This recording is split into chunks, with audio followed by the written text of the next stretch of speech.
لان لا تبعتوا وغادي نقولها لكم جوج دقائق مفاوضات اكس ليبان، راه مازال المؤرخين المغاربه ما رجعولاش كثير، لان خصوصا ان الافواه مكمومه، ممنوع اللي يهضر في التاريخ، والتاريخ راه مهم بالنسبه الينا لاننا نستفيد منه. هذه المفاوضات اريد لها ان تكون مفاوضات من اجل فريق واحد وليس للمغاربه ككل، ولهذا قبل ما ناخذوا الاستقلال ديالنا اللي كان عندنا فيه خلاف، راه مازال ما استقلينا، لا زلنا ولا زالت اراضينا مغتصبه، وحتى الشعب المغربي لا زال مغتصبا حتى هو.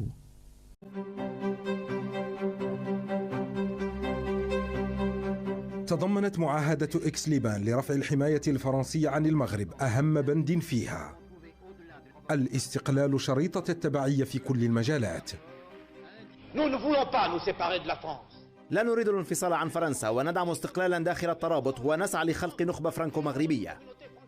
À l'Oural, la marque française reste non seulement vivace, mais encore inspiratrice de beaucoup de choses. Pour vous, Monsieur le Président de la République, je vous souhaite longue vie, bonne santé et succès dans toutes vos entreprises. Vive la France, vive Monsieur le Président Valéry Giscard d'Estaing.